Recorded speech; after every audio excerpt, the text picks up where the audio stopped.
Ok, meninas. Então, muito boa noite a todos. É um prazer enorme para mim e para a professora Rosalva estarmos aqui na nossa segundo encontro da alfabetização em curso.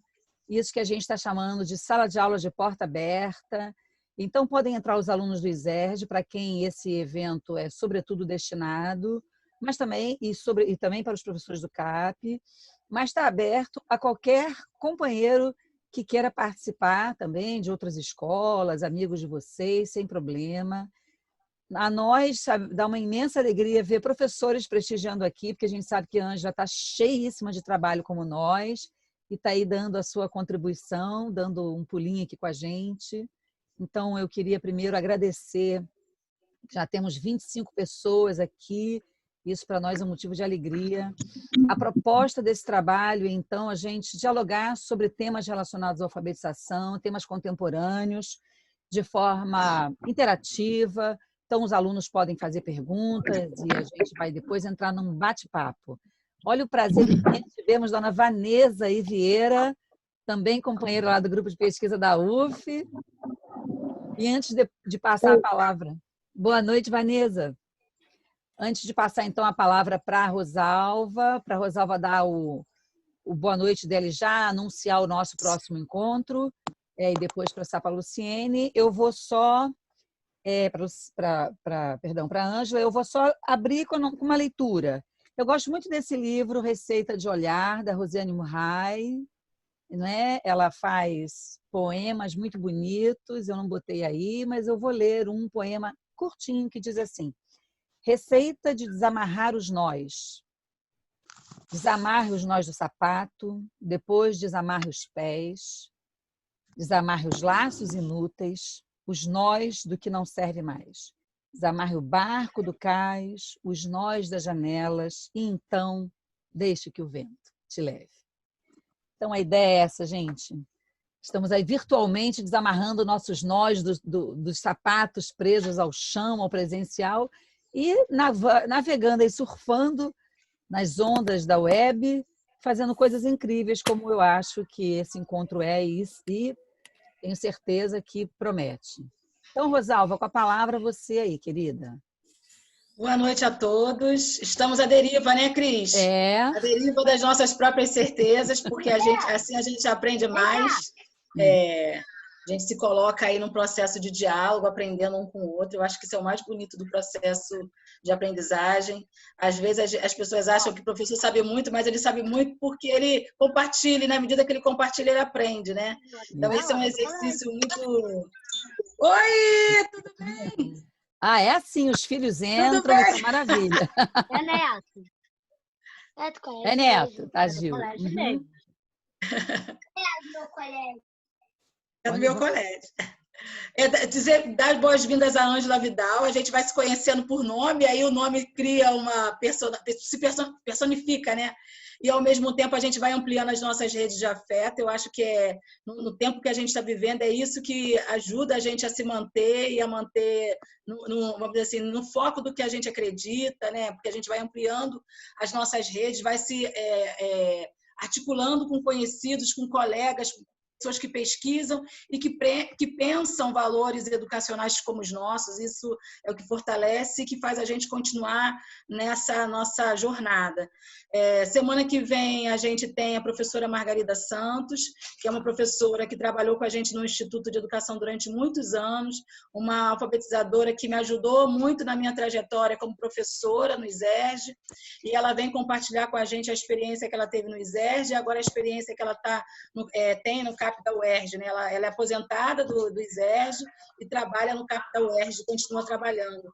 E aí a gente vai aí continuar a nossa conversa, a gente já fez outros convites e a gente vai ampliando essa roda aqui, trazendo pessoas que a gente acha interessante para conversar, compartilhando as coisas que a gente vai combinando aqui também, né, Cris? Falando aqui dos assuntos que a gente acha legal a gente compartilhar. A professora Juliana, que esteve com a gente semana passada também, aceitou vamos dizer, o convite de conversar um pouquinho sobre a experiência que ela vem desenvolvendo com as crianças lá nos anos iniciais.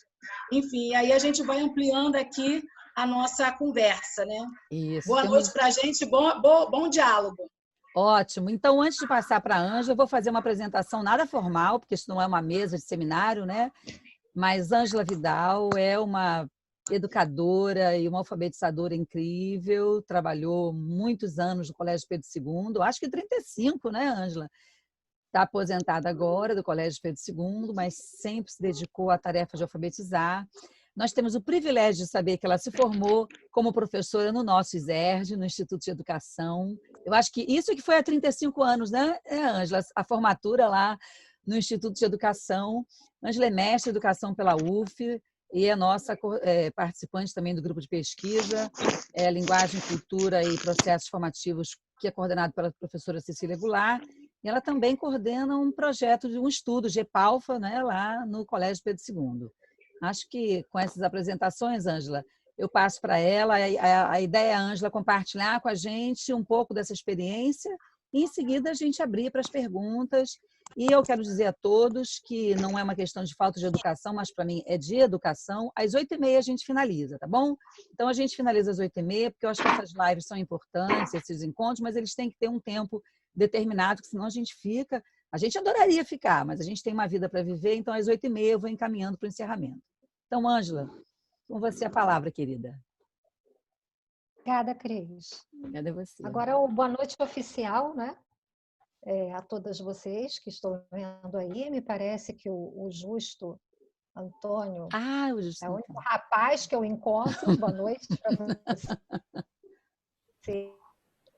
Né? Boa noite, meninas. Eu estou tentando me aposentar em maio de 2019, mas a Cristina não deixa. Eu não sei se ela está com inveja das regras, eu não sei bem. Eu estou querendo me aposentar. A Cristina, ela vai me colocando nos eventos, vai me convidando, vai sugerindo meu nome. E essa trajetória foi uma trajetória muito feliz, né? De 33 anos de educação básica. Claro que ao longo desse tempo, essas experiências vão se constituindo em conhecimentos e enquanto as pessoas acharem que eles têm algum valor para serem compartilhados e que vale a pena a gente conversar sobre alfabetização, eu estarei disponível, né? Há pessoas aqui com quem eu tenho uma vida partilhada, Luciene, nossa, conheci Elisanda no movimento espírita, Cristina Espolidoro, minha companheira de Pedro II, Vanessa do grupo de pesquisa, Luciene também, e uma alegria agora conhecer vocês outros do ISERJ, do CAP, e colegas que estão em atuação. Eu estava comentando com Cristina, eu não consigo falar mais de alfabetização que não seja de uma maneira retrospectiva. O meu olhar hoje é um olhar retrospectivo. Eu olho para a alfabetização como alguma coisa que fez parte da minha trajetória pessoal, da minha trajetória profissional, da minha carreira. E eu coloquei aqui 3 momentos, eu preparei essa apresentação em 3 momentos.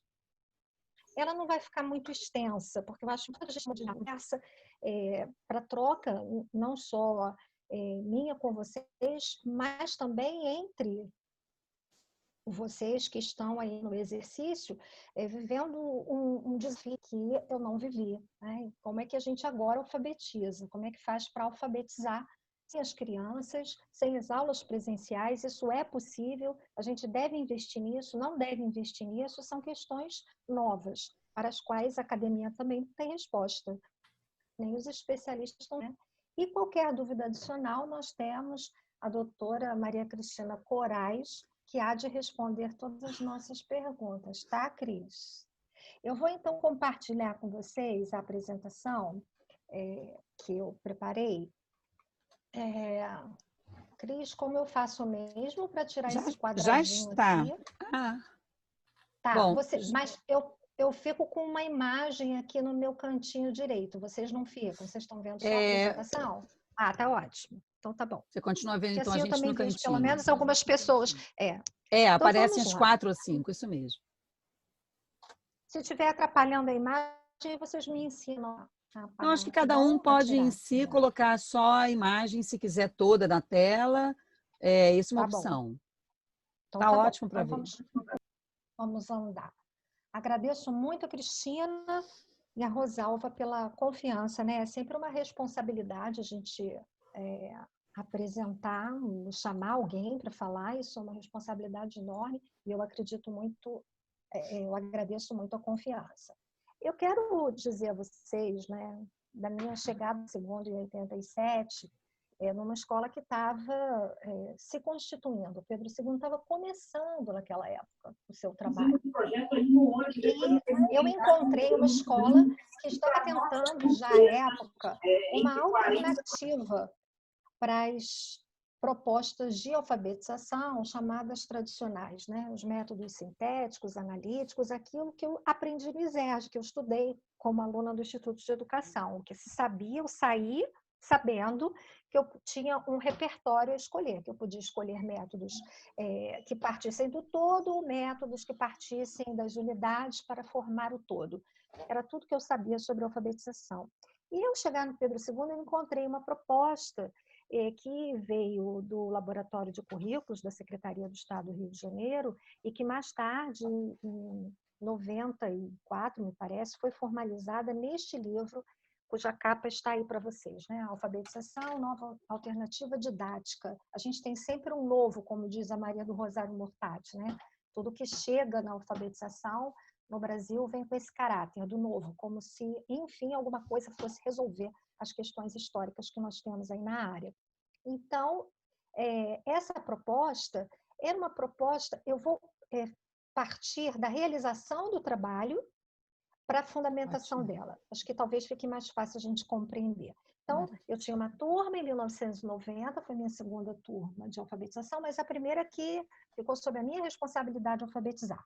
Então, a equipe se reuniu, nós sempre tivemos muitas turmas, pelo menos 8 de primeiro ano a cada ano. Já chegamos a anos de termos 12 turmas de primeiro ano no campus São Cristóvão 1, é um campus maior, que trabalha com 40 turmas, e nós precisávamos passar no tal lançamento de unidade. O que era o lançamento de uma unidade? Era uma situação criada pelos professores, nós nos reuníamos e imaginávamos uma situação que pudesse tornar a aprendizagem significativa para as crianças. Então, havia uma preocupação em que a alfabetização fizesse sentido. Esse era um pressuposto do trabalho. No entanto, nós precisávamos partir das chamadas unidades simples, os fonemas simples, daquele padrão consoante-vogal. Então, isso era um critério de escolha. Aquelas reuniões bionívocas, né, pareadas, um fonema ou uma letra. Então, a gente tem aí as palavras-chave, boneca, ata. Essas palavras saíram de um contexto. Então, para trabalhar boneca e a lata, primeiro a gente escolheu as palavras. Esse era o critério. Escolheu os fonemas definiram as palavras, e aí a gente tinha que produzir uma situação significativa. Um esforço enorme da equipe, foi feita uma peça de teatro envolvendo professores, os colegas de educação física fizeram aquele andador de lata, né, com barbante, a escola inteira, o primeiro ano, fazendo barulho com aquelas latas, porque a gente precisava produzir significado para que a alfabetização fosse significativa. E o que a gente fazia, então? Partia de uma frase, de uma sentença, pegava as palavras-chave que a criança acabava tendo como modelo, né, o que a gente chama hoje de palavra estável, né? Ela teria um modelo, ela fica com reconhecimento visual, e a gente então separava em sílabas. Com as sílabas, a gente formava novas palavras. Com essas palavras novas, a gente formava novas frases. E dentro daquele universo tão simplificado e limitado de fonemas, a gente produzia coisas do tipo: a neta taca a lata, a neta cala a boca. E as crianças, então, liam esses materiais. Era a esse material que elas tinham acesso como fonte de leitura.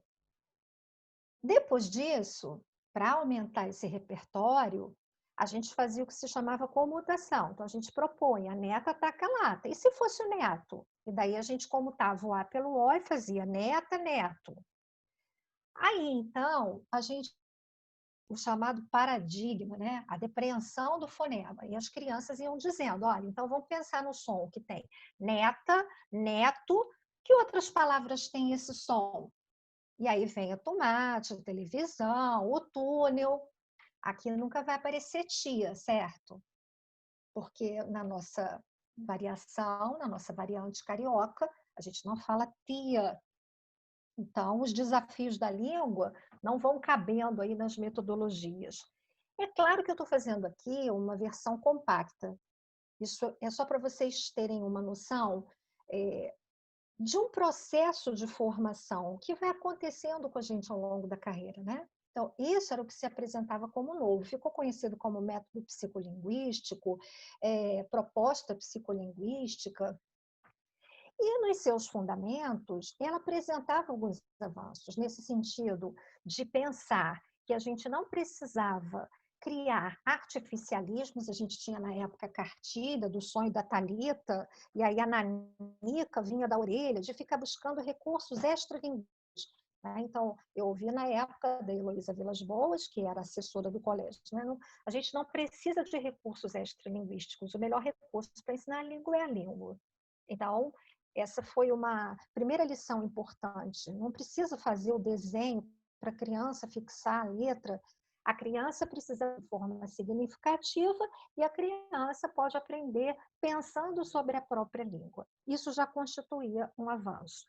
Na medida em que a gente ia ampliando, depois a gente fazia o lançamento de uma unidade com novos fonemas que iam sendo recombinados, formando novas palavras, fazíamos pelo sentido, até construirmos pequenos textos, com a preocupação de destacar com uma cor diferente aquilo que a criança não tivesse pronta para ler, para que ela não tivesse submetida ao fracasso, de se deparar com uma palavra que ela não é capaz de ler e se sentir fracassada. Então, havia algumas preocupações com esse sujeito que aprendia, né? Quando a gente chega na escola, a gente não sabe o que fazer, a gente encontra um repertório, um trabalho em etapas, a gente começa o trabalho. E o meu interesse pela alfabetização, a alegria, o contentamento de percebendo a apropriação da escrita pelas crianças, da leitura pelas crianças, né? Eu ocupei quase todas as funções que vocês podem imaginar na escola, né? Atuei em muitas frentes de trabalho, grande parte do tempo, né? Desses 33 anos, pelo menos 20 em docência efetiva e também, em alguns momentos, em cargos de gestão, orientação pedagógica, direção adjunta, né? Então, eu tive em vários lugares. E eu costumo dizer que nenhum lugar oferece essa alegria que o primeiro ano proporciona. Nenhum também dá tanta canseira, porque o primeiro ano cansa, né? Eles têm um vigor, uma vitalidade que com o tempo vai ficando difícil acompanhar com a idade. Mas esse lugar do encantamento, da descoberta do mundo da escrita, né? Então, por conta desse meu interesse pela alfabetização, eu fui estudar, abandonei o curso de História e fui fazer Letras, porque eu queria compreender melhor esse objeto de conhecimento.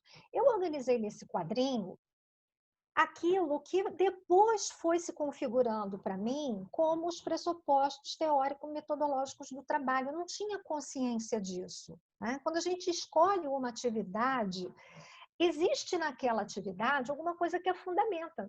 Mesmo que a gente não saiba, nunca é só técnico. Eu estou pegando isso, mas isso aqui não tem nada de teórico, isso é uma atividade específica. Qualquer atividade, seleciona qualquer material pedagógico, qualquer seleção de material, tem na escolha implicada, envolvida uma concepção de criança, de linguagem. Mas isso eu só fui depois, eu só fui conhecendo depois. Então, o que eu, depois, no processo histórico, fui percebendo? Aquela proposta que eu desenvolvi nos primeiros anos tinha uma ancoragem no construtivismo que a gente conheceu depois, impropriamente, como o que se construiu no Brasil como prática alfabetizadora com base na teoria da Ilha Ferreira, né? O construtivismo é uma teoria grande de desenvolvimento humano pensada pelo Piaget, que passou a reconhecer a criança como um ser cognoscente. A criança pensa. Ela não é uma caixa vazia onde nós vamos depositar conhecimentos, saberes. Essa criança tem um desenvolvimento lógico e esse conhecimento ela vai constituir agindo sobre o mundo, agindo sobre o objeto. O objeto aqui não é só objeto físico, né? essa relação sujeito-objeto. O sujeito é quem conhece o objeto, aquilo que é conhecido. Então, na relação com o objeto de conhecimento, essa criança vai construindo o conhecimento. Isso já é uma mudança de rumo muito importante no trabalho alfabetizador, no trabalho da educação de maneira geral. Quem passou a ser o foco do processo não é mais o professor que tem o saber e que deposita, mas a gente passou a olhar para essa criança. Quem é esse ser que aprende e como ele aprende? E, na perspectiva do construtivismo piagetiano, esse desenvolvimento passa por etapas, por fases. Né? Qual é o objeto de conhecimento na alfabetização? Naquela perspectiva, a língua. O que é a língua? Um sistema lógico abstrato, que muitas pessoas também chamam código. Vão pensar que de 1990 a 2020 são quase 30 anos e a palavra código persiste fortemente na terminologia, no mundo acadêmico, no nosso cotidiano, quando a gente está falando do sistema alfabético do escrito. Ele ainda está identificado como código. Isso é uma herança de uma concepção dos estudos da língua, dos estudos da linguagem, do estruturalismo do Ferdinand de Saussure, né? Esse teórico, o pai que constituiu a linguística, e o objetivo dele era um estatuto de ciência, e por isso ele tentou se aproximar o quanto pôde da lógica, desse viés quase matemático, a gente pode dizer. Existem alguns teóricos, se a gente for olhar lá o Helmsley, como ele foi tentando traduzir esse sistema da língua em equações matemáticas, porque quanto mais matemático fosse, mais científico podia ser considerado. Né? Então, a língua é um sistema lógico abstrato, ele existe fora dos sujeitos. E o indivíduo faz um uso particular da língua. Esse sistema é que é o objeto de ensino. E a unidade básica de sentido é a frase. Então, a gente não criava a frase para partir da frase como uma escolha fortuita, casual. Essa escolha metodológica estava ancorada na ideia, no fundamento de que a unidade básica de sentido da língua era a frase. Né? E a língua era vista como um sistema. O valor de um elemento é dado pelos outros. Os elementos menores vão se combinando. Tem uma combinatória. Se eu junto essa letra com essa letra, esse fonema forma uma sílaba. Essa sílaba, se eu juntar com outra sílaba, vai formar uma palavra. Né? Então, isso é o que caracteriza um sistema. Um conjunto de elementos que funcionam numa relação de influência de uns para os outros. Né? Isso é que constituiu a base do nosso trabalho nos primeiros anos de alfabetização do Pedro II. Logo na sequência, poucos anos depois, em 91, no Pedro II, já em 90, algumas colegas começaram a trazer conversas novas que estavam vindo do município do Rio de Janeiro. Né?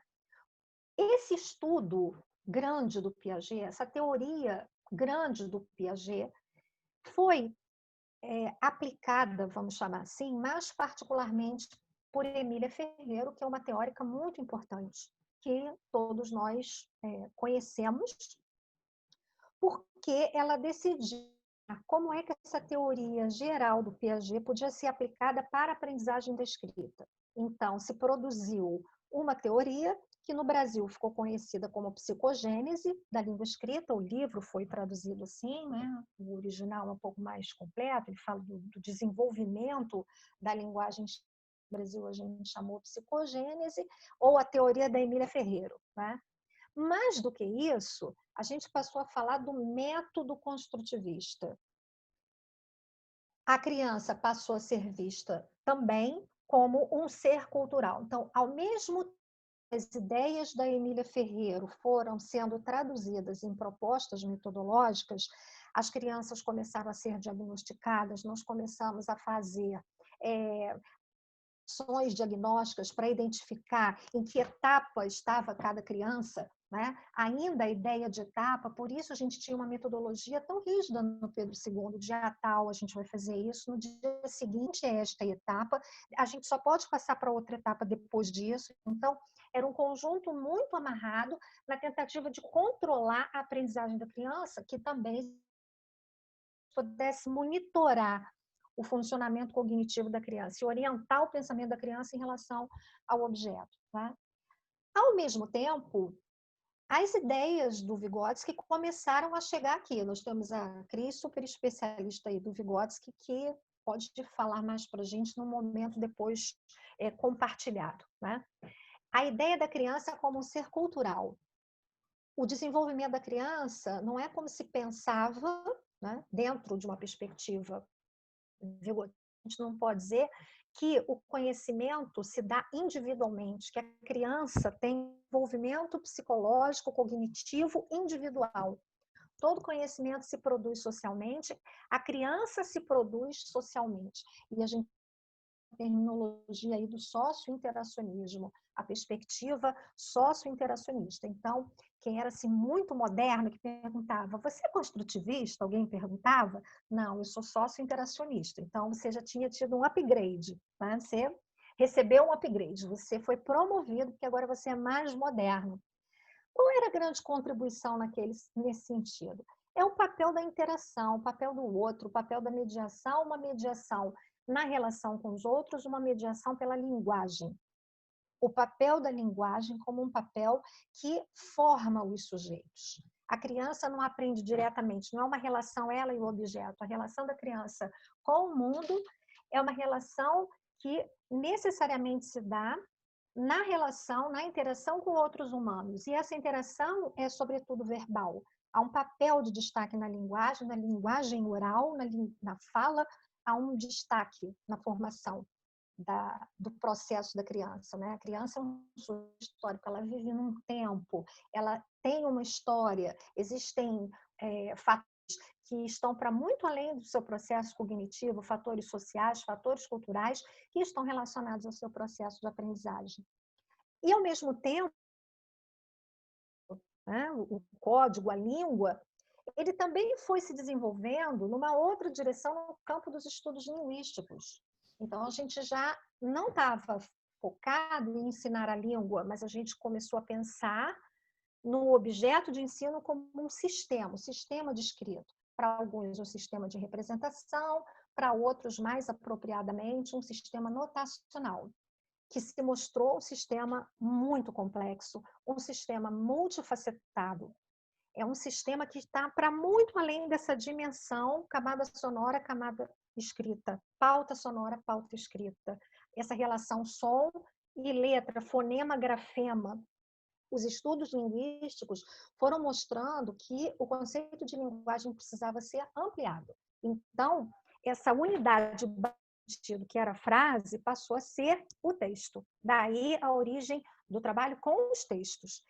Também o trabalho com os textos teve origem em estudos que passaram a analisar as práticas culturais de leitura e de escrita, entendendo que muitas pessoas faziam um domínio que a gente pode chamar básico da leitura e da escrita, elas liam e elas escreviam. No entanto, elas não conseguiam fazer um uso do sistema da escrita nas situações cotidianas, nas situações da vida cidadã. Então, o conceito de letramento chegou ao Brasil. Aqui no Brasil, a gente tem 3 autoras que foram mais responsáveis, digamos assim, né? Foram nomes bem expressivos nos estudos do letramento, a Magda Soares, a Ângela Kleiman e a Leda Tifone, né? São autoras muito importantes, em meados aí da década de 80, para nos chamar a atenção para o objeto de nós não podíamos só ficar preocupados em alfabetizar. Nós precisávamos letrar. Se criou uma separação de conceitos. Alfabetizar ficou reservado para esse ensino do sistema, no estrito sensu, né? na língua, como eu chamava antes, e o letramento daria conta dessa dimensão da interação, do uso, das práticas, tanto dos estudos linguísticos, por conta do desenvolvimento da linguística textual, de teóricos que trouxeram uma contribuição do estudo dos gêneros textuais, aqui no Brasil, né, o professor Marcus, que teve um papel muito importante nesse sentido, nós passamos a pensar que não bastava trazer o texto, mas a gente precisava contemplar uma diversidade de textos, de gêneros textuais. Então, a gente passou a ter também uma sequência didática estabelecida, previsão de textos, essa série vai aprender receita, essa série vai aprender conto de aventura. Nós didatizamos, criamos um aparato para ensinar diferentes gêneros textuais. Né? Como é que isso se traduziu no meu trabalho? O que aconteceu nesse meio tempo? Eu não sabia o que fazer. Quando essa discussão chegou na escola, o que eu achava naquele momento as colegas têm toda a razão. Nós estamos trabalhando com uma linguagem que, um trabalho que se pretendia novo, uma abordagem que se pretendia nova, mas nós estamos trabalhando um texto acartilhado, né? A cacá taca o coco na macaca. O que isso representa? Coisa nenhuma, né? Isso não é nada, isso não diz nada. Isso é fora da realidade, né? Mas, ao mesmo tempo, eu não tinha que pôr no lugar. Porque eu pensava, tá bom, eu vou trabalhar um monte de textos, mas como é que eu vou ensinar as crianças a ler e a escrever? Naquele momento era assim que eu pensava. E o sistema de escrita, como ensina? Eu não sabia o que fazer, eu saí do primeiro ano. Fiquei afastada do primeiro ano um tempão, durante 10 anos. Fui para o terceiro ano e fui estudando, fui aprendendo, participando de eventos, participando de congressos, aprofundando a literatura, sobre letramento, sobre gêneros textuais, e como isso foi se refletindo no meu trabalho. Em 2001, eu achei que eu estava pronta. Falei, agora eu posso voltar para uma turma de primeiro ano. Né? O que eu fiz nessa turma de primeiro ano? Nós começamos o ano letivo e começamos a viver um problema. A escola foi tomada por abelhas. Nós tínhamos muitas abelhas, depois nós descobrimos que ali na Quinta da Boa Vista havia uma colmeia e precisou da ajuda de um trabalho especializado, mas as crianças levavam os refrigerantes e, depois do recreio, as latinhas nas lixeiras atraíam uma quantidade enorme de abelhas, crianças foram picadas por abelhas. Isso mobilizou muito a turma. E eles começaram a me fazer muitas perguntas que eu não sabia responder. Então, nós criamos um projetinho didático aí com as crianças. Nós elencamos o que eles querem. E as crianças querem saber coisas que a gente não imagina, né? O que as abelhas picam, mas também o que elas comem, por onde que elas fazem xixi, se elas fazem cocô no vaso ou no pinico, assim pensam os pequenos, né? Onde elas comem, onde elas dormem, por que elas voam. E naquele momento, nós também tínhamos essa preocupação de formar a criança num sentido abrangente na sua relação com o conhecimento, onde a gente pode encontrar as respostas para as perguntas que a gente tem a fazer. Vocês podem ver que não aparece aqui ainda a tecnologia. Né? Em 2001, não era uma opção procurar no Google, procurar na internet. Hoje as crianças responderiam, bota no Google. Né? É verdade. Esse é o trabalho que apareceu aí, que eu realizei na época, uma época em que o MEI ainda tinha acento, como vocês podem ver. Né? Pensar com as crianças palavras que não aquela estrutura das sílabas simples, mas eram as palavras que estavam em circulação naquele momento. Abelha, colmeia, mel. Sobre essas palavras a gente passou a refletir. Eu sempre tive um apego, eu vou usar essa palavra de propósito, depois eu explico por quê. Aí esse trabalho com o sistema de escrita. Né? As crianças foram trabalhando em diferentes perspectivas, né? Se a língua é multifacetada, a hora ela está pensando nas letras que compõem, ela também trabalha no nível das frases. Aqui um registro de experiência do laboratório, nem sempre dava para fazer bonito no computador.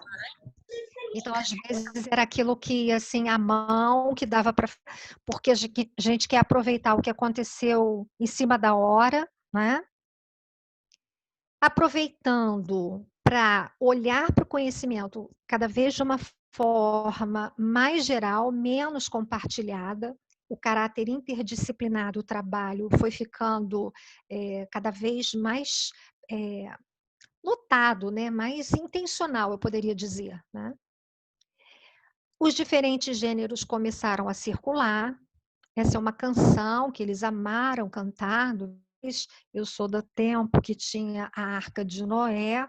Algumas pessoas talvez lembrem, né? Um programa que foi feito nos anos 80, com as poesias do Vinícius de Moraes. Elas foram cantadas, elas viraram canções, e essa canção foi apresentada. Nós fizemos aí a discussão por que prolonga esse a aqui, tentando não só trabalhar o gênero, poema, mas também pensar nessa relação língua falada, língua escrita. E aí vamos letra, né? Fazendo essa leitura por pistas. Se é abelha, é aranha, como é que eu posso saber onde é abelha, é aranha? A escrita que é espontânea, né? Uma escrita de palavras, isso era um material dado pela coordenação, que eu utilizei na época, a preocupação de deixar o espaço para que a criança escreva, mas ainda num universo restrito, limitado. Né? Aqui, uma atividade absolutamente inútil, como vocês podem perceber, né? Essa foi uma atividade de 2001. Então, tem lá a zebra, o elefante, a vaca. E quando a criança chega na tartaruga, ela já entendeu que é só ela pegar essa letra e repetir até o final, mesmo que ela não faça a menor ideia da representação do som dessa letra, de que palavra esteja escrita ali, né? Um exercício puramente mecânico.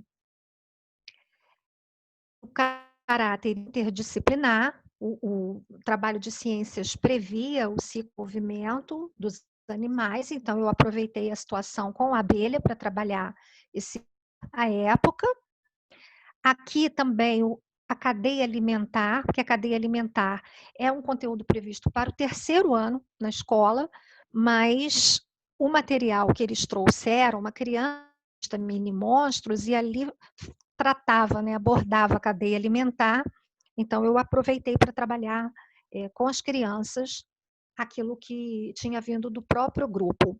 A notícia de um acontecimento aí da época, o ataque de abelhas que interrompeu a missa, isso ficou muito conhecido também à época.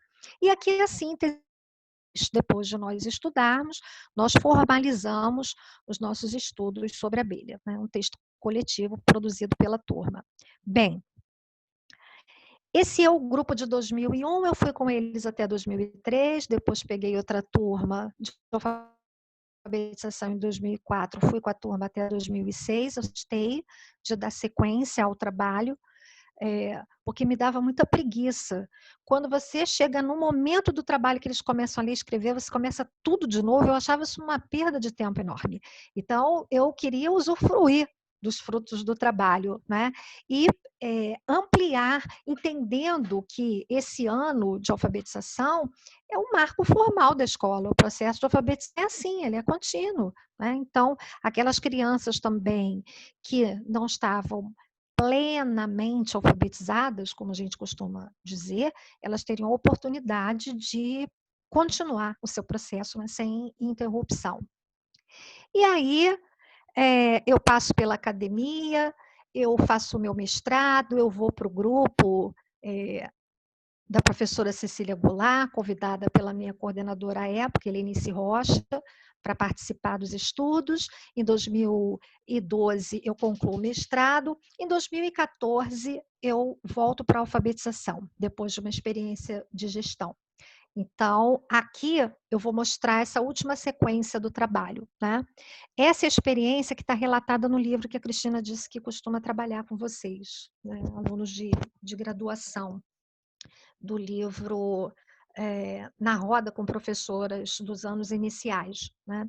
Essa experiência está lá relatada no Alfabetizar por Onde Começar, que é o título de hoje do nosso encontro, e é o título também do artigo que foi produzido por nós lá, no livro.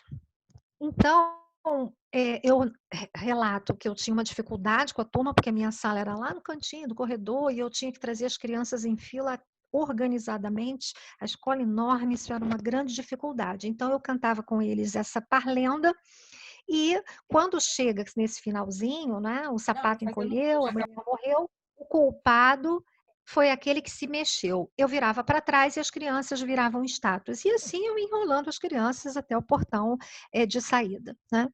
Depois de repetir tantas vezes e esse texto virar um texto de memória, eu tornei o texto um objeto de análise linguística. Então, aqui já não tem mais uma letra separada, uma abordagem separadamente, mas as reflexões linguísticas aparecem, né? Por que tem dois modelos aí? Porque o grupo é constituído de forma heterogênea no Pedro II. As crianças passam por uma diagnose inicial. Hoje em dia, esse processo leva uma semana tentando contemplar outros aspectos que não apenas o conhecimento sobre o sistema de escrita. E em cada turma, nós ficamos com uma fração de crianças alfabetizadas, outras crianças não alfabetizadas. Isso acontece no Pedro II também porque alguns pais optam pela, digamos assim, repetência, né? Repetição, se a gente preferir, para ficar mais exato. Alguns pais terem a vaga no Pedro II, trazem os seus filhos alfabetizados para o sorteio. Então, o edital prevê que essas crianças têm de cursar o primeiro ano. Elas não são promovidas ao segundo ano, mesmo sabendo ler e escrever. Algumas famílias preferem, ainda assim, submeter as crianças ao sorteio, porque é uma escola que garante o ensino até o final do ensino médio, né? Então, é uma escola reconhecida, respeitada, e por isso às vezes nem tanto. No momento também tem enfrentado muitos desafios, né, nesses tempos aí de pandemia. Mas mesmo assim, existem duas versões, porque as crianças tinham uma tarefa diferente, elas podiam completar todos os versos sozinhas, enquanto ficar com um grupo menor de crianças que estavam fazendo as suas primeiras reflexões. Não só as alfabetizadas, mas as crianças que já tinham algum repertório linguístico, elas já podiam escrever, mesmo que do seu jeito, como a gente costuma dizer, do melhor jeito, como a gente costuma dizer, mas aquelas crianças que ainda estavam fazendo as suas primeiras reflexões poderiam ficar comigo em algum momento. Essa estratégia do trabalho diversificado foi uma marca que se acentuou depois de eu pensar da importância da mediação, a importância e de o meu trabalho ganhando uma intencionalidade cada vez maior. O trabalho continua interdisciplinar, né? Aí o livro didático deles com a matemática, uma parlenda a gente conheceu outra parlenda, as reflexões linguísticas foram continuando, sempre os contextos vão aparecendo cada vez mais nos materiais produzidos, eles vão saindo das nossas conversas, das nossas reflexões, na nossa rodinha. E esse trabalho que está aqui, eu não vou relatar para não roubar tempo da discussão. Se for necessário, a gente volta e conversa sobre ele. Mas ele também está, de alguma maneira, relatado no livro, no artigo que a Cristina escreveu, com a ajuda Ângela, da pode ter, Alessandra. Oi? pode usar mais uns 15 minutinhos, porque a gente ainda está com tempo. Depois a gente tem meia hora para o debate, porque eu acho que essa é a parte mais interessante. Pode Não, ficar tudo bem, é porque eu tranquila. não estou vendo as pessoas. Você vê aí É com o que eu pessoal, tá boto bom? todo mundo mudo. Que eu não estou vendo vocês.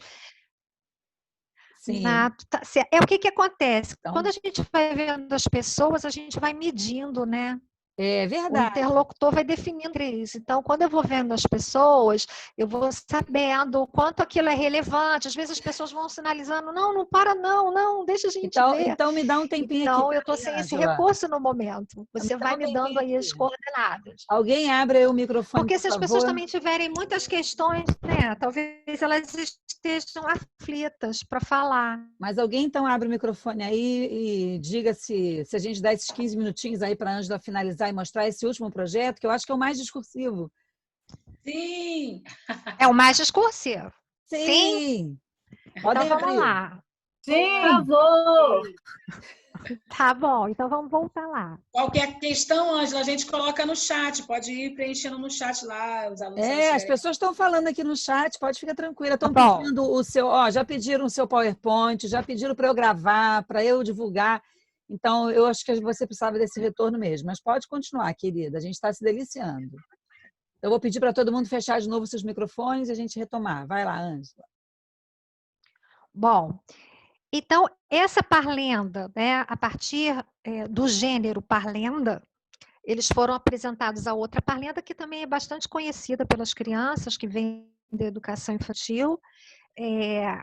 E nós fomos sempre garantindo esse espaço, né, do lúdico, esse lugar que o primeiro ano perde para a educação infantil, porque parece que agora é de verdade, né? Entrou no primeiro ano, agora você vai estudar de verdade, você virou estudante de verdade. Aqui as outras possibilidades, porque no final a gente viu que havia divergência, cada um completava de um jeito. Então, eles viram com as famílias, como é que cada família completava a parlenda. Aqui, nessa coleçãozinha, eles viram uma outra versão da mesma parlenda. E aqui nós estamos fazendo um estudo do texto, nós estamos falando em versos, que já estamos fazendo uma análise do gênero, né? A parlenda não é escrita em parágrafos, em frases, ela tem versos, elementos, por exemplo, como a pontuação, ponto de interrogação. A criança ainda não está sabendo ler e escrever, então não está no momento de apresentar a pontuação. Como nós fizemos uma leitura que seria um jogral, né, dividindo a turma, uma parte fazia as perguntas e uma parte da turma fazia as respostas. Então, como é que a gente podia saber o que era pergunta e o que era resposta? O ponto de interrogação virou objeto aí nosso de discussão. Aqui, mais um trabalho diferente, né? Um trabalho para aqueles que aqui do lado direito, esse trabalho era para aqueles que precisavam do apoio. Então, tem aqui o gato. Que pistas eu posso usar para descobrir o gato? Paralelamente a essas atividades, nós vamos fazendo os bingos, as atividades com o alfabeto, bingo do alfabeto, recitação do alfabeto, né? Outras coisas vão acontecendo, as rodas de literatura, as histórias todos os dias na roda. Então, o trabalho é um trabalho vivo, a gente está fazendo um recorte, e não por acaso eu estou focando aqui esse aspecto do aprendizagem do sistema de escrita, porque nós que temos defendido uma perspectiva discursiva, recebemos, às vezes, algumas críticas nesse sentido. Tá bom, né? Mas como é que ensina o sistema de escrita? Como é que faz para ensinar o sistema de escrita? Parece que a gente não tem o que pôr no lugar. Então, o que eu estou apresentando é o que eu pus no lugar. Eu vou concluir com isso, né? Não é o que deve ser posto no lugar, porque o meu trabalho não é um modelo, não é uma referência, é uma construção provisória, né? O trabalho que está aparecendo aqui não é o trabalho de 90, não é o trabalho de 2001, e é um trabalho que, se hoje eu tiver de voltar a um primeiro ano, também não será o mesmo, né? Então, isso não é uma cartilha. As crianças pensando na primeira letra, aqui embaixo, e ao mesmo tempo, essa atividade do lado esquerdo era para aquelas crianças que já apresentavam uma escrita que a gente chama de silábica, por exemplo, ou que já tinham uma escrita alfabética, mas que poderiam começar a pensar sobre as questões ortográficas. Queimou, para escrever queimou, eu preciso mais do que os 5 sons que eu ouço aí, se eu for fazer uma tradução fonêmica, né? Se eu fizer uma decomposição fonêmica, esse queimou tem um U no final, o apagou tem um U no final, mato, eu escrevo com O, então essa atividade já tinha esse objetivo, de oferecer alguns elementos para as crianças avançarem. Aqui, uma atividade do livro Cadê, da Bia Vilela, que é uma outra forma de recitação, o aproveitamento matemático da atividade. E aqui é a experiência relatada pela Cris, né? O livro termina dizendo que essa borboleta voou, há um diálogo com as crianças, na rodinha, depois do dever de casa. Esse trabalho de casa foi numa sexta-feira, à tarde voltou na segunda. Na segunda, na rodinha, eles tinham que dizer para mim, era um trabalho de oralidade. passeio da borboleta. A autora faz essa proposta, que eles imaginem o voo da borboleta. E aí algumas crianças disseram, deram diferentes rumos para essa borboleta, passeou no jardim, foi à floresta, e uma criança disse que ela tinha ido ao shopping lanchar. E eu provoquei, né? Então, ela foi comer hambúrguer, e aí se deu um diálogo entre eles. E uma criança disse, não, ela come pólen. Aí outra criança perguntou, pólen? O que é pólen? Aí uma criança disse, pólen, a bonequinha, você não sabe, né? E aí uma outra criança disse assim, eu não dou, era uma lagarta. É uma lagarta, no final era uma borboleta, ela virou borboleta. E eu propus, então, às crianças, eu disse a eles, eu acho que tem coisas que vocês gostariam de saber sobre lagartas, borboletas, gostariam de criar uma lagarta. Então, nós conseguimos uma lagarta para criar.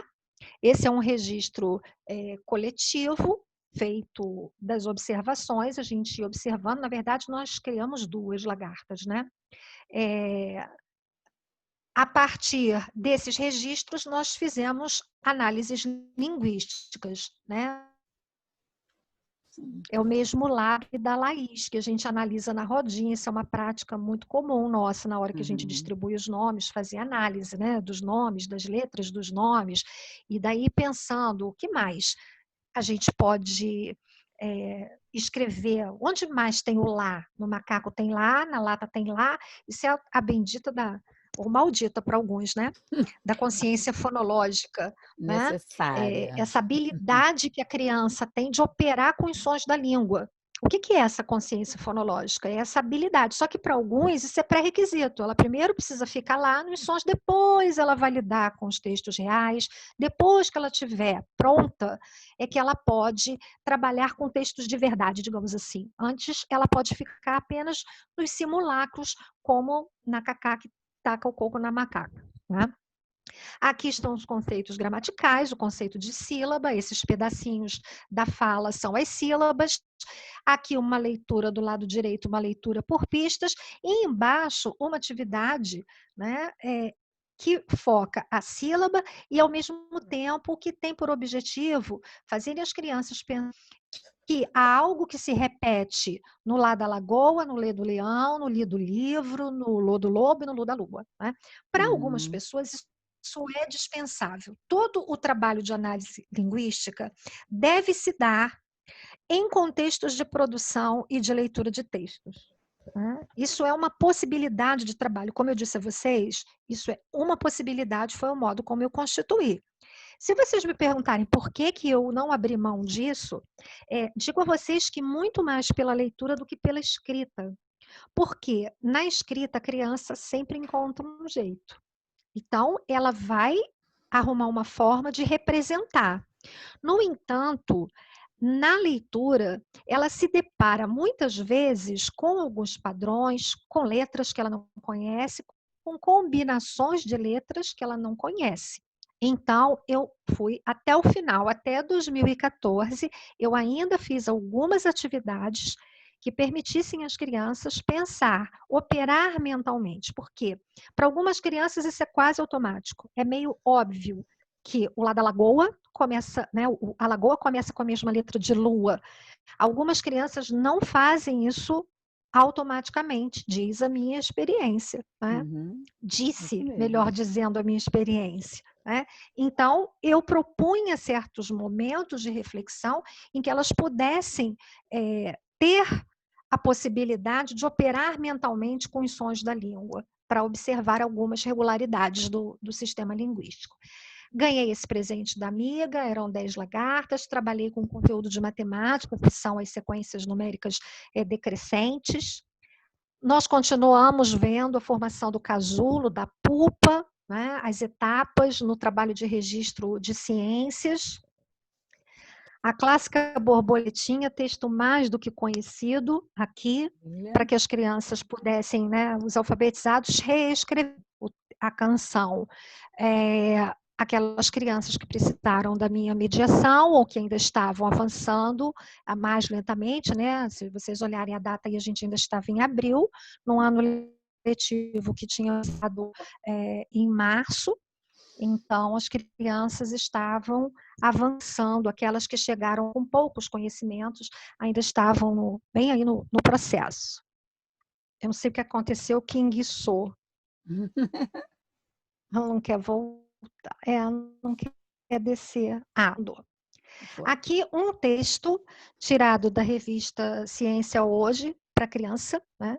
É um texto que falava sobre lagartas e mariposas, o registro que as crianças fizeram ainda, né? Aqui a transformação em borboleta. Na verdade, ela virou uma mariposa. Nós descobrimos que quem faz casulo é mariposa. Eu sempre sou obrigada a relatar que, para a frustração de todos, isso aconteceu na minha casa e não na escola, porque ela virou mariposa bem no meio de um feriado enorme, aquele que vai de Tiradentes, pega Páscoa e mais São Jorge. Então, ela virou na minha casa.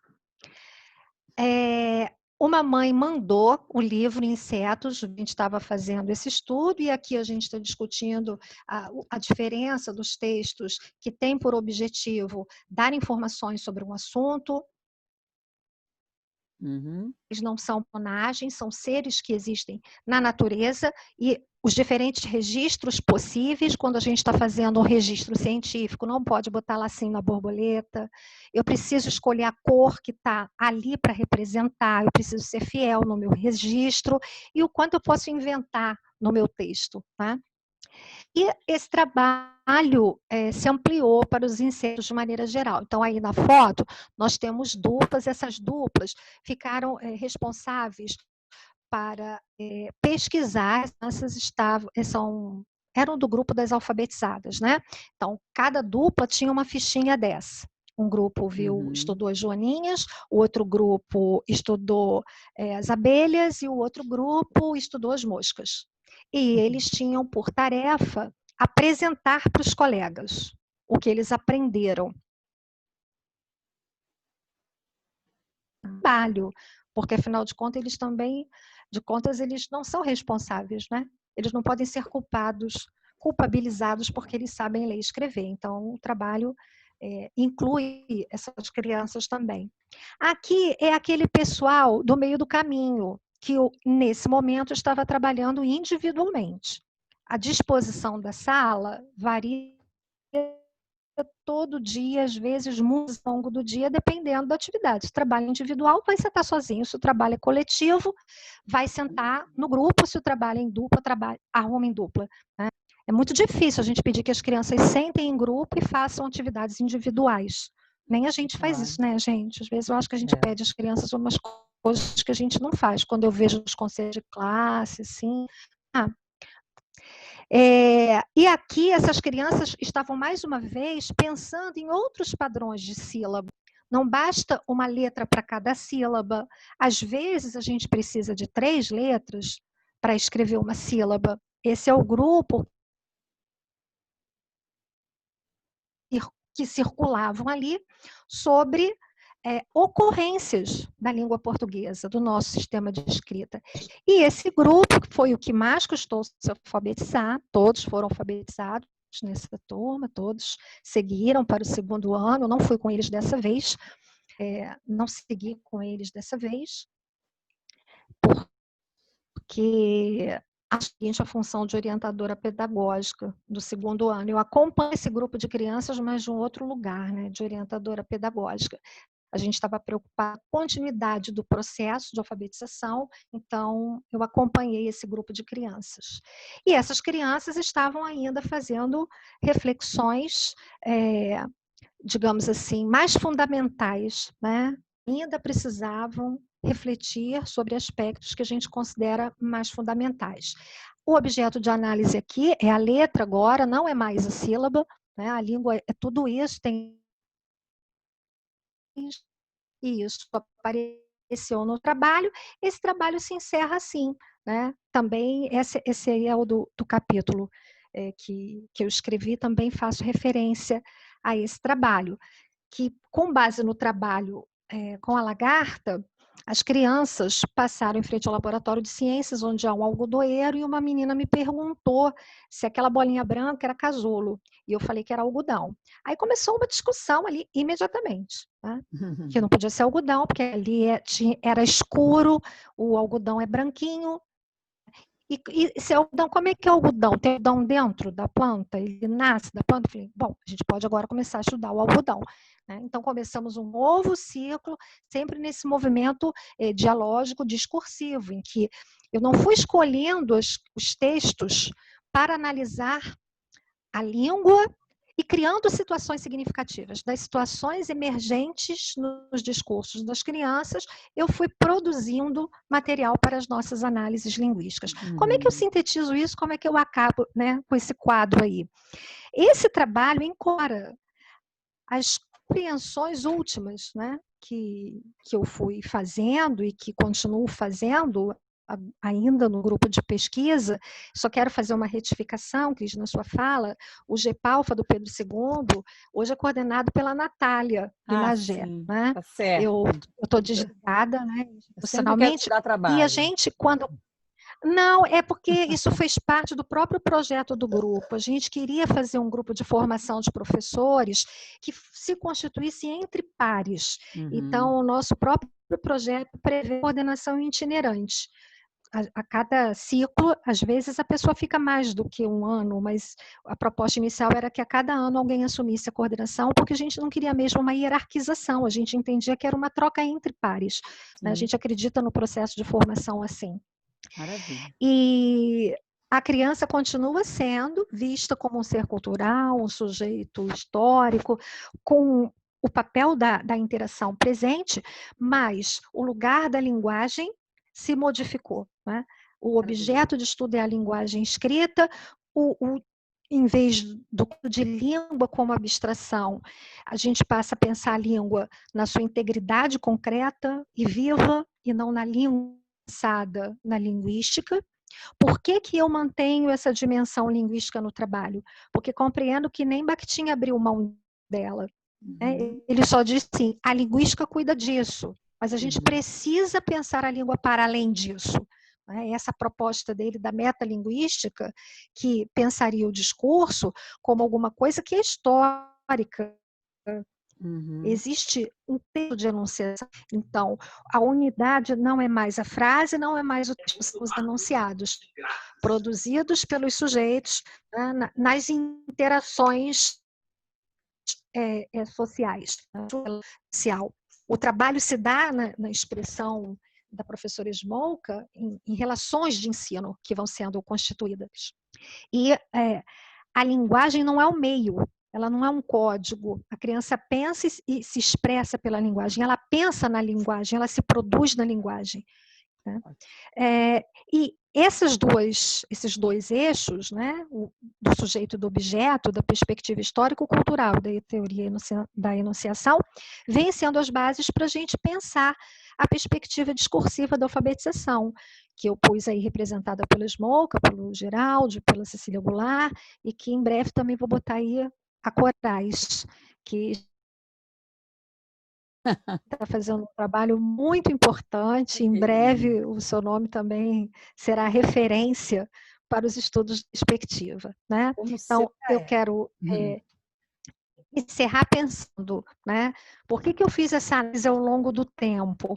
Porque fica muito clara a importância da formação continuada, né? Como é que o trabalho ele vai mudando com o tempo, conforme a gente avança na formação. E se formar professor é aprender, aprofundar conhecimentos, melhor dizendo, tanto no sentido do sujeito que pensa naquilo que é objeto da pedagogia, né, na criança, nos seus processos, na aprendizagem, como se dá a aprendizagem, e também em relação ao que te ensina, né?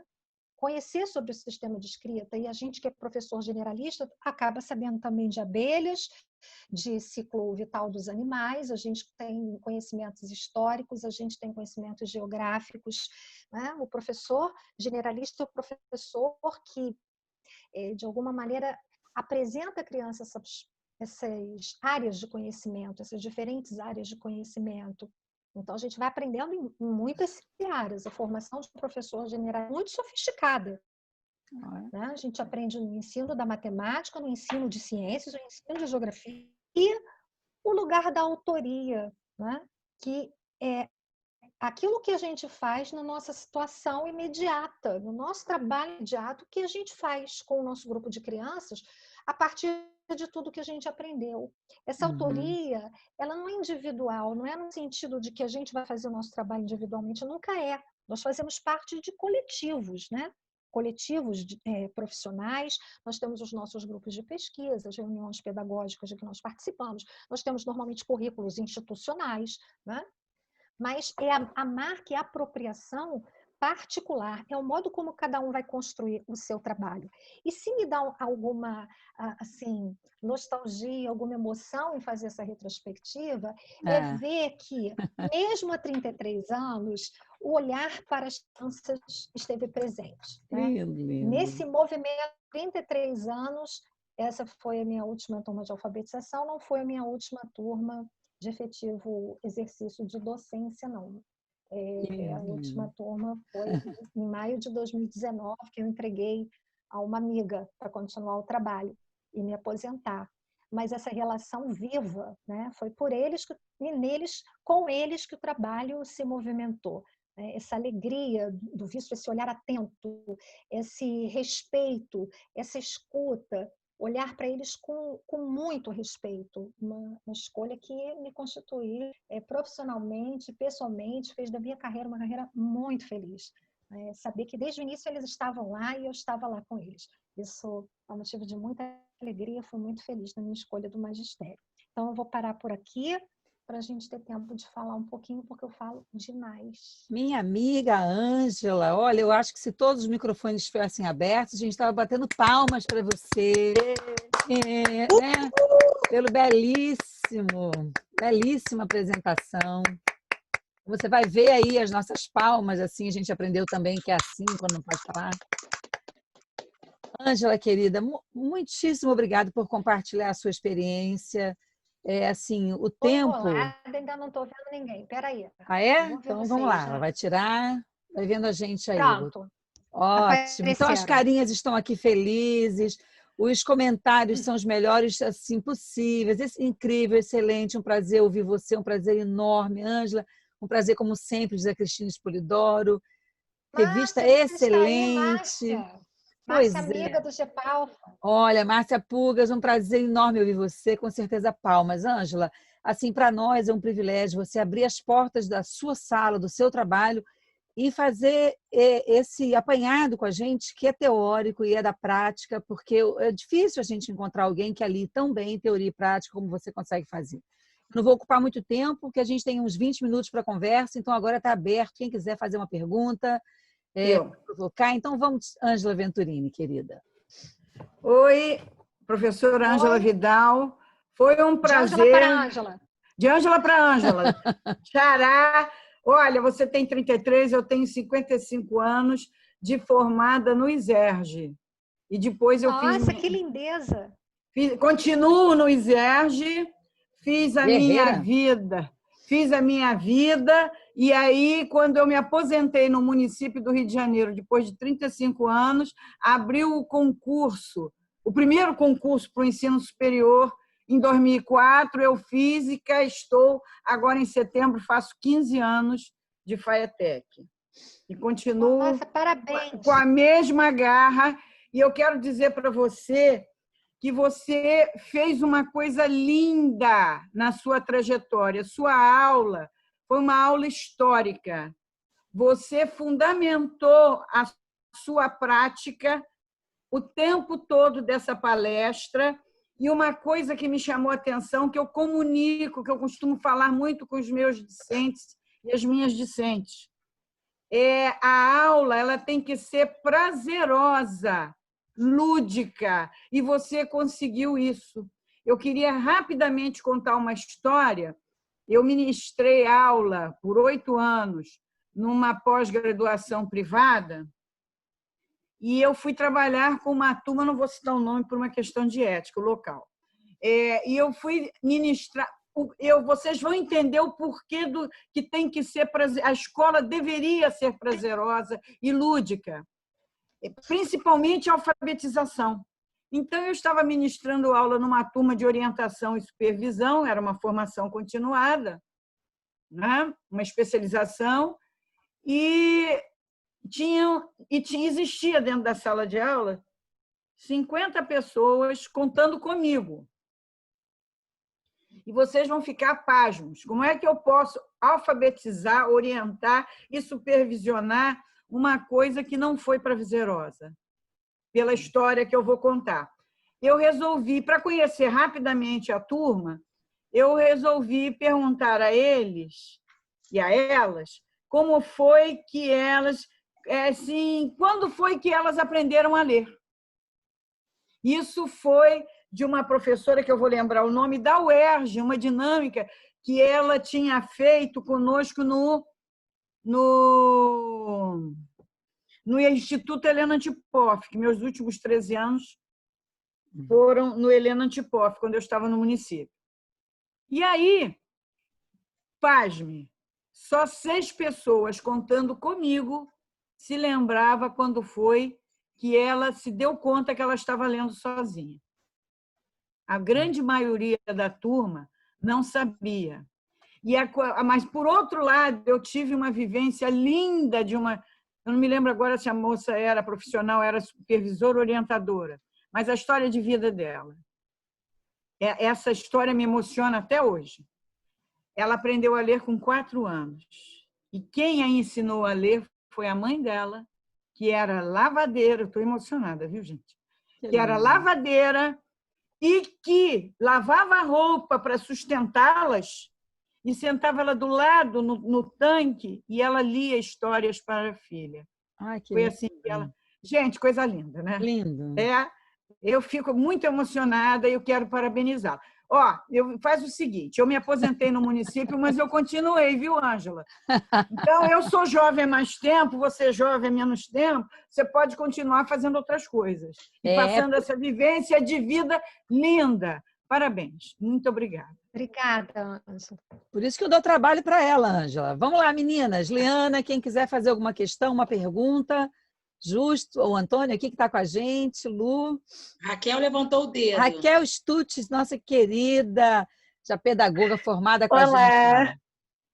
Vamos, Raquel. Tá dando para me ouvir bem hoje? Sim, muito bem, tá ótimo. Ai, que bom. Tudo bem, Ângela? Muito Tudo bom bem, ouvir você. Raquel? Tudo. Olha só, a Coragem vai me brigar comigo pela pergunta. São coisas fundamentais, mas que com o tempo a gente começa a se questionar, né? Eu fui questionada, Ângela, sobre o ensino das vogais. Eu dou aula na educação infantil, né? E eu sou da perspectiva que a alfabetização é um processo, né? Eu creio nisso. Que não começa somente na alfabetização, no primeiro ano, né? A gente já inicia esse processo desde que a criança inicia a sua vida e no contexto escolar desde que ela entra na escola, né? Sem ser formal, né? A gente inicia dessa forma lúdica.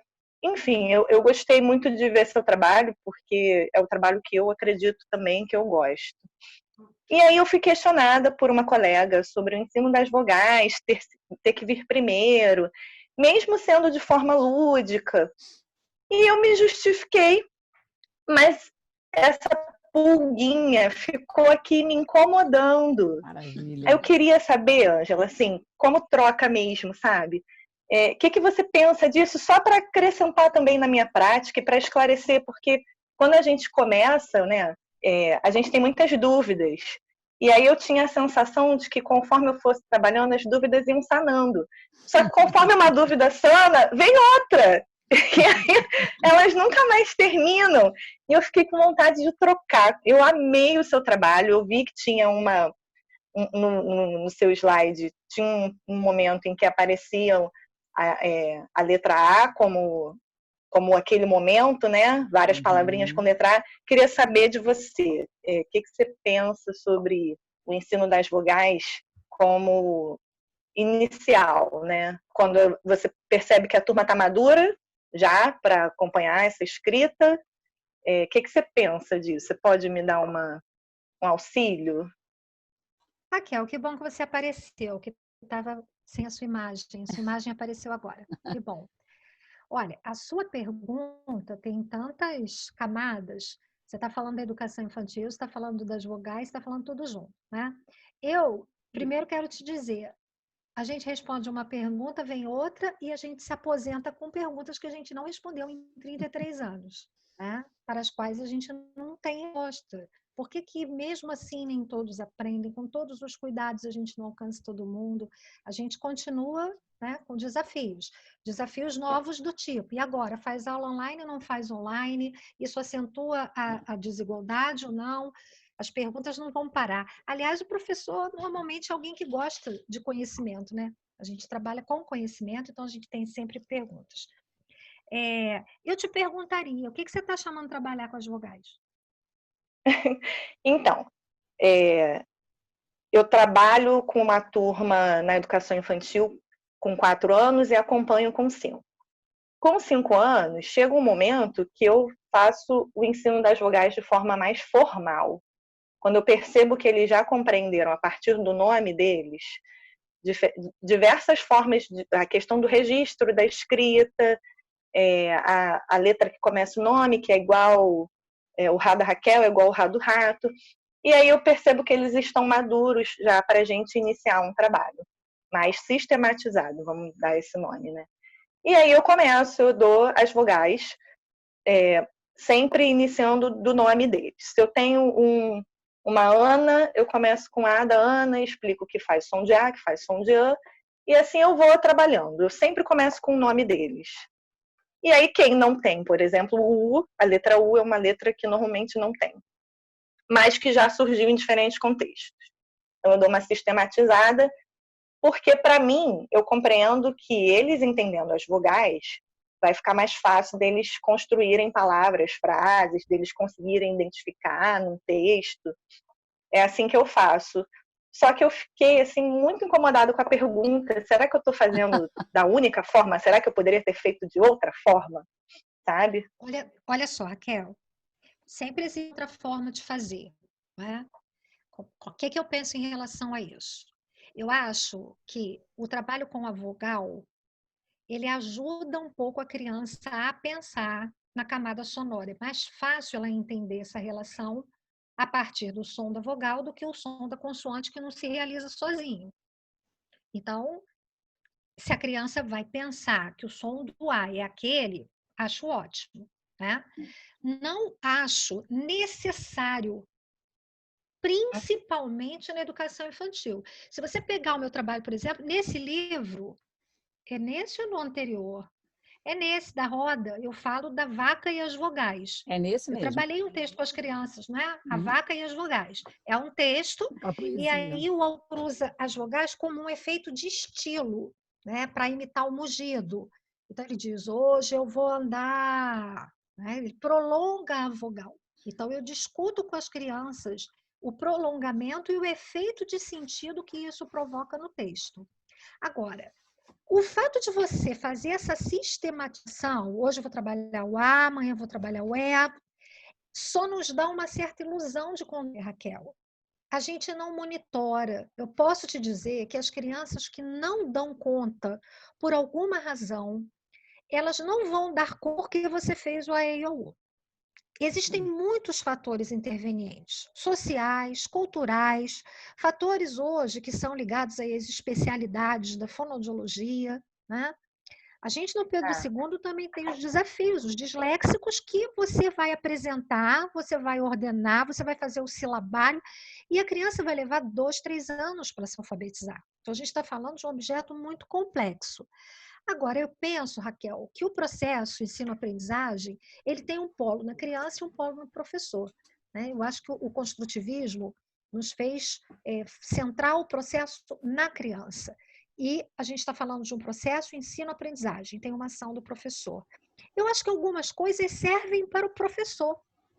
Elas têm utilidade para o professor, mesmo que elas sejam ilusórias. Do ponto de vista pedagógico, eu digo a você que o fato de você fazer isso, não garantirá que as crianças aprendam. Você pode fazer essas reflexões em momentos, quando eu estou discutindo, por exemplo, a abelha mestra. Eu estou discutindo o som do A e como ele aparece ali. Eu não preciso fazer fora dali. Hoje eu não faria mais fora dali. Aquela atividade que você viu da letra A está no trabalho de 2001, não está mais em 2014. Né? Porque a gente não garante, mas nos dá uma ilusão de controle. Né? E se te dá segurança, não sou para não fazer. Mas posso te garantir que as crianças aprendam assim, a gente não garante. Tá. Que maravilha, Não, realmente, nem Raquel. todos aprendem. Eu percebo isso. Isso é verdade.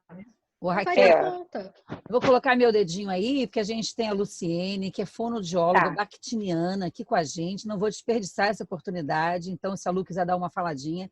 E eu sempre provocava a Raquel na sala, não é? Porque, assim, na verdade, a minha fala estava muito assim. Por que as professoras ensinam vogais separadas das consoantes, né? Isso é uma prática que não é o que a Raquel faz. A Raquel está servindo outra perspectiva, mas é comum na educação infantil, sobretudo, as professoras ensinarem primeiro as vogais, depois as consoantes, sem trazerem as letras dos nomes, as histórias, como a Raquel muito bem faz. E essa sistematização que ela acaba fazendo, me parece que angustia, mas é necessária, mas a Ângela deu um toque ali interessante. As vogais formam um som, né? E as consoantes não. Teria alguma questão, Lu, antes de passar para você, Raquel, alguma questão nesse sentido que você acha que poderia contribuir, Luciene? Boa noite a todos, que eu não tinha aberto o áudio ainda. Boa noite. Eu acho que assim, a fala da Ângela é plena, quando ela fala no sentido da linguagem. A gente tem, do ponto de vista da neurociência, algumas reflexões quanto ao desenvolvimento de algumas habilidades, mas a questão maturacional ela é importante, no ponto de vista do que a Ângela trouxe das vivências, das experiências, da necessidade da contextualização, da compreensão, da perspectiva de linguagem que a gente tem. Quando a gente pensa na perspectiva de linguagem, a gente vai estar, inclusive, abrangendo as especificidades da clientela da educação especial, como a pessoa com deficiência, ou pessoas com transtornos específicos, como transtorno específico da leitura, que seria a dislexia. Quando a gente tem essa perspectiva de linguagem mais ampla, no seu sentido para além de nível linguístico que você esteja trabalhando, o nível linguístico fonológico, ou pragmático, ou semântico, você está falando de linguagem. Linguagem é complexa e ampla, né? Então, assim, quando a Raquel traz, ela começou a fala dela como entendendo linguagem como um processo, eu também acredito que linguagem seja um processo, mas está intrínseco às vivências. E é nessas vivências que ela vai se constituir, né? E aí eu acho que a Ângela foi plena na fala dela, assim, encantamento em ouvir a colega do grupo falando. E dentro da fonoaudiologia, nessa perspectiva de linguagem, eu acho que é o que dá o tom do nosso trabalho. Né? Qual é a perspectiva que a gente tem diante desse sujeito linguístico que está se desenvolvendo. Então, eu acho que seria nesse sentido. Contemplou, Raquel? Você vai falar um pouquinho? Só para a gente poder ter mais tempo de uma perguntinha final. Sim, claro. Não vou me alongar. Foi ótimo. Só para esclarecer, assim, o meu trabalho também é dentro disso que vocês comentaram, né? Maravilhoso. A partir do que eles trazem. Era só uma dúvida mesmo com relação à questão das vogais. Completamente lícito a professora sistematizar para se sentir mais tranquila do conteúdo que ela está trabalhando, que foi o que a Ângela trouxe. Então, eu acho que é sempre um caminho seguro mesmo. Mais uma pergunta, Adorei. Gente. Dá tempo de mais uma perguntinha para a gente explorar bastante a Ângela antes dela jantar. Liana, vamos lá, Liana. Abre então aí seu... Pode falar, Liana. Liana é nossa aluna lá no Exército também. Boa noite. Só para lembrar, a Ângela falou muito bem, e a gente também tem que lembrar, Patrícia Corsino dizia que alfabetizar não tem receita, não é uma receita de bolo, pode dar certo, pode não dar, a gente tem que estar confortável fazendo aquilo, mas também a gente tem que lembrar que pode ser uma característica minha trabalhar assim ou assado, mas às vezes tem a interferência da escola, aquilo que a escola elaborou para seu PPP, para seu caminhar, as exigências que os pais às vezes interferem fazendo questionamentos, talvez tenha sido também esse questionamento que a colega da Raquel fez.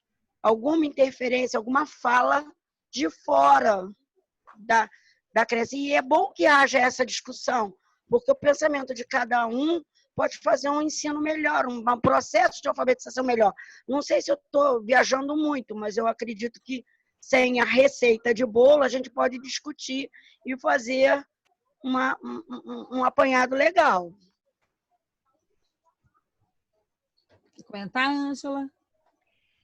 Liana, eu acho que você tocou num ponto muito, muito importante, que é a gente se perceber como parte do coletivo. A gente faz parte de um coletivo e de uma instituição de ensino formal, né? Então, a gente tem um compromisso coletivo com os projetos da instituição, os planos curriculares. Existe uma parte disso que, no início do ano, pais de 4º ano, 3º ano, que eu corrijo todos os materiais das crianças para eles não me perturbarem.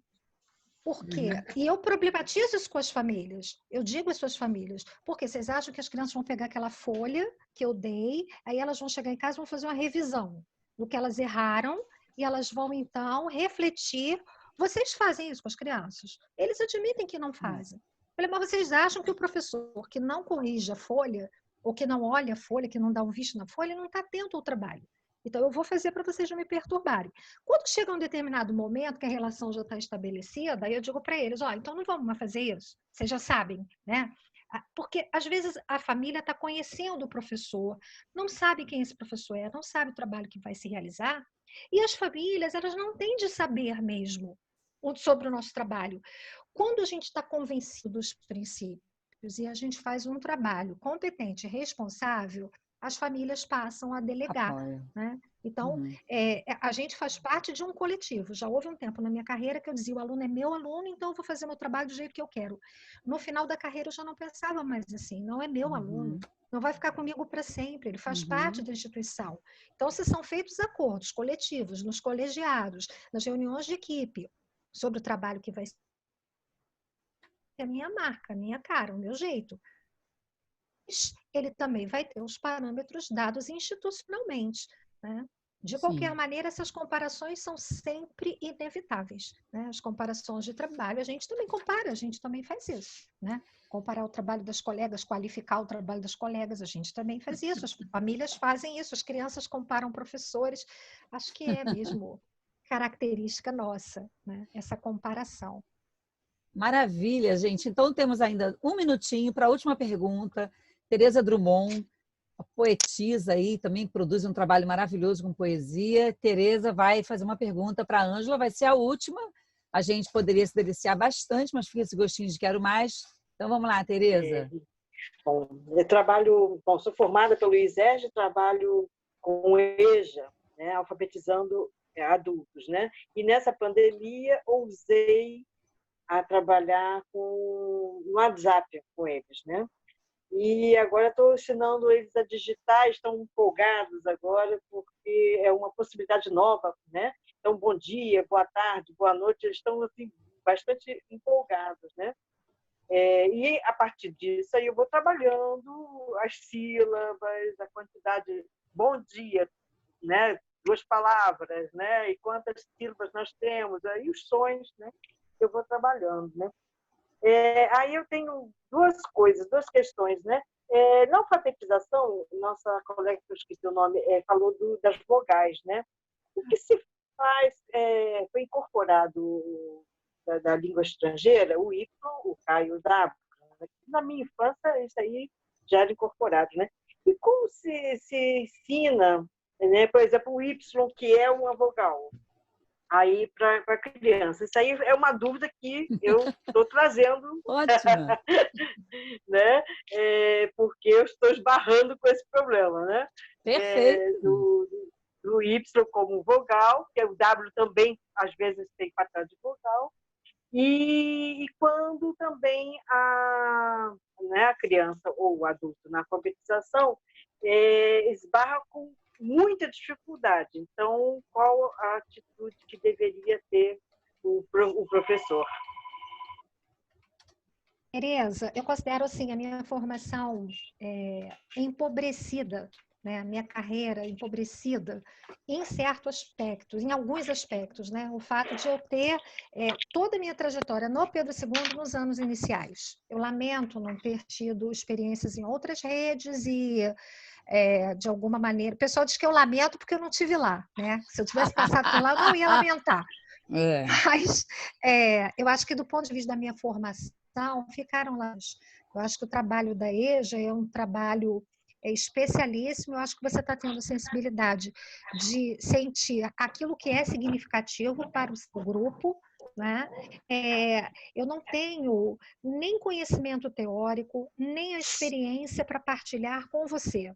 Qualquer coisa que eu dissesse nesse sentido seria muito frágil, Tereza, porque eu não posso te dizer que os caminhos são os mesmos, né? Pela minha trajetória, eu não tenho mesmo nada que eu possa acrescentar. Na verdade, eu acho que você poderia me trazer algumas informações sobre o trabalho da EJA, que eu adoraria conhecer, né? Sobre essa questão das vogais e consoantes, a escola tem um certo apego ao ensino tradicional. A gente não conseguiu se desvencilhar de algumas coisas. Por exemplo, o H, a rigor, também não é uma consoante. A gente ensina para as crianças, como se fosse. Linguisticamente, ele não é, né? Então, como é que, em geral, tem sido feito com as crianças pequenas? A gente ensina o alfabeto e tem o anexo ao alfabeto. A gente trabalha essas letras quase que como um anexo. Aparece muito nos nomes, né? As crianças, hoje em dia, têm muitos nomes com essas letras, então elas acabam muito significativas e elas vão aparecendo vão sendo analisadas nos seus contextos de uso. Não se chega a esse refinamento, né? Porque se a gente pensar também que o I nem sempre é uma vogal, às vezes ele é uma semivogal, né? Isso é um conhecimento muito especializado que a criança não precisa ter. Até por isso também o ensino de vogal e consoante é um apego da gramática tradicional. A escola não abre mão desse conteúdo, mas ela acaba pecando porque acaba cometendo erros conceituais, né? Isso é um erro conceitual, essa classificação, porque vogal e consoante não é letra, é som. Isso é um problema, isso é um equívoco do tratamento linguístico que a gente dá na escola, quando a gente apresenta o A, E, O, U como letras que são vogais. O conceito de vogal e consoante é um conceito fonético, fonológico, isso não tem a ver com a letra. São coisas que a escola faz e que depois, se eles virarem especialistas em linguagem, na língua, eles vão descobrir. Se não, também eles serão adultos que vão passar o resto da vida achando que o H é consoante e também ninguém fala mais nisso, que isso também não vai deixar faz de parte ler de um conhecimento muito especializado. De jeito nenhum. Obrigada. Ótimo, Tereza, gente. peço desculpas, tá? Sobre a Resposta EJA. maravilhosa, dona Ângela. Sobre a EJA, a gente vai ter que conversar muito. Sim, teremos uma aula. Eu não trabalho alfabetário, sim, sistemático, não. É a partir da palavra, do contexto, né? Mas é porque nós esbarramos no problema, por isso que eu queria saber como é que é a posição de um professor diante desse problema. Obrigada. Não se discute isso com os pequenos, não. Tereza e Ângela, a gente vai ter uma rodada aqui de debate sobre educação de jovens e adultos. Já está contactado. Então, vai ser maravilha, né? Oba! É aquilo, né, Ângela? Tenho amigos, né? Nessa hora, coitados, meus amigos vão pagando aí os pecados. Sim. Eu e Rosalva. Gente, eu sei que muitas perguntas ficaram, um desejo enorme de continuar, mas acho que a gente tem um compromisso também com as nossas vidas, as nossas famílias. Eu quero agradecer imensamente as 43 pessoas que entraram, que estiveram, 42 assistiram até o final. Claro que algumas tiveram que sair na hora do debate, mas já temos 30 pessoas na sala. Agradecer a presença maravilhosa de Ângela Venturini, que está cheia de trabalhos e veio aqui dar o seu depoimento e tornar essa sala de aula assim compartilhada, também como Luciene, nossa professora, e as meninas do CAP, que eu não sei quais que estão aqui. Rosalva, eu vou passar para ela também se despedir. Mas agradecer, Ângela, imensamente a sua generosidade em compartilhar da tua experiência, esse conhecimento com a gente, com a humildade que você faz isso, não é? dando para os nossos alunos aí coragem de enfrentar a tarefa de alfabetização, vontade de estudar a teoria e vendo que, assim, que mesmo depois de tanto tempo, e sobretudo depois de tanto tempo, você ainda se emociona quando olha para os seus alunos. Eu senti a sua emoção e também me emocionei aqui, como tantos de nós aqui. Então, isso em si já é maravilhoso. Antes de passar para a Rosalva, eu quero só então finalizar a minha participação aqui, lendo mais uma poesia da Rosiane, rapidinha, Receita de Acordar Palavras. Então, ela diz assim: palavras são como estrelas, facas ou flores. Elas têm raízes, pétalas, espinhos, são lisas, ásperas, leves ou densas. Para acordá-las, basta um sopro em sua alma, e como pássaros vão encontrar seu caminho. E você, Ângela, deu para a gente 3 palavras essa noite: compromisso, competência e amor à educação, viu? Muitíssimo obrigada. Rosalvo, seu boa noite. Gente, que maravilha, né? Toda terça-feira o negócio vai bombar aqui. Acho que a nossa história vai se prolongar por muito tempo. Primeiro porque a nossa lista de amigos é grande, né, Cristina? Ainda bem, né? Que bom, tem gente para assistir. É isso, e aí a gente vai ampliando essa conversa. Foi um prazer, Ângela, te ouvir. Né? Acho que você traz uma trajetória sua de uma professora e de uma instituição que aprende, né? Que está aprendendo. Eu acho que isso é importante a gente ressaltar. A gente não dorme e acorda, uma professora alfabetizadora mega power, fazendo um negócio mirabolante. A gente se constitui e se forma nesse processo. Eu acho que isso acalma o coração de quem está estudando, isso acalma o coração de quem está na escola, de quem está se questionando, né? Porque aí a gente olha para a trajetória do outro e consegue perceber que o outro teve um processo. Eu acho que isso é importante a gente trazer aqui, né? Como é que a gente também vai aprendendo a ser um professor melhor. Eu acho que compartilhar isso é muito gentil, né? É muito solidário. Você compartilhar a sua história, a sua trajetória, do seu processo, né? Podia ser muito mais fácil você dizer, só fazer o recorte mais final, dizer de tudo que você está vivendo agora, de tudo que você aprendeu depois do mestrado, né? Da tua pesquisa, mas você traz lá a tua trajetória de tudo que foi te constituindo, que constitui você hoje. Então, eu tenho só que agradecer a você. A Renata, da Educação Infantil, lembrei só de uma historinha da borboleta. A Renata está aqui, minha colega da Educação Infantil, compartilhou comigo uma turma. A gente estava estudando também as borboletas com as crianças, a Renata levou a lagarta, se transformou na borboleta e ela soltou com as crianças da Educação Infantil no pátio, no parquinho, né? Que maravilha. Aí a borboleta subiu, veio um passarinho na mesma hora e comeu a borboleta. As crianças... Né, Renata? Eu acho que dali, ó, a gente aprende na hora, assim, foi bem impactante. As crianças com o cara assim, meio impactada, né, com o passarinho comendo. Acho que a Renata vai estar com a gente aqui conversando, falando um pouquinho da nossa experiência na educação infantil lá, um pouco como é que a gente ia pensando essa conversa sobre esses processos de leitura escrita nesse espaço, né? Então, foi um prazer, tá, gente? Boa noite para todos. Muito bom estar com vocês hoje. Quer dar uma boa noite, Renata?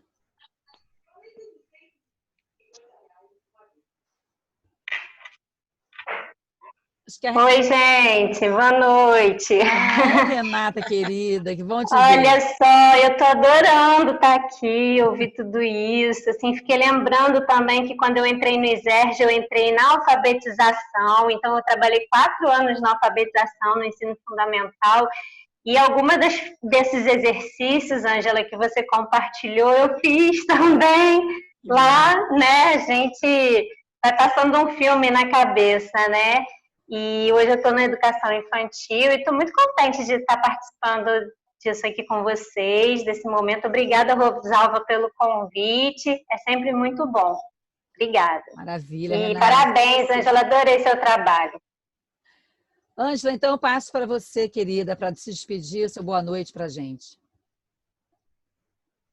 Só quero agradecer a vocês, a escuta atenta, a Cris e a Rosalva, mais uma vez, pela confiança, né, pela oportunidade de interagir e dizer às colegas que tenham muita coragem. Eu sei que os dias estão sombrios, em minhas orações tenho agradecido muitas vezes por não estar tendo de lidar com este momento tão duro na minha trajetória, né? Eu encerro a carreira num momento em que parece que tudo desabou, mas a história mostra que as coisas passam, os movimentos passam e a gente precisa se manter íntegro, psiquicamente íntegro, inteiro, apoiado nas nossas crenças, nas nossas convicções, nos nossos conhecimentos e, sobretudo, nessas parcerias que a gente estabelece, nesses fóruns em que a gente percebe que não está sozinho. Então, que vocês estejam muito fortalecidas para as lutas, que não têm sido poucas, elas haverão de continuar, mas eu sou uma pessoa esperançosa. Eu acho que dias melhores virão e a gente vai ver. A gente vai poder ver daqui a um pouco, tá? Muito obrigada, virão, gente. Muito obrigada. Obrigada, Luciene do ISERJ, Luciene da UF, Vanessa, as que são de fora, os alunos todos, Rosalva novamente, Ângela, Luciene, Raquel. Um beijo, Naína, Antônio. Até terça que vem, meninos. Tchauzinho. Ou então encerrar, Tchau, tá? Boa noite, gente. Boa noite.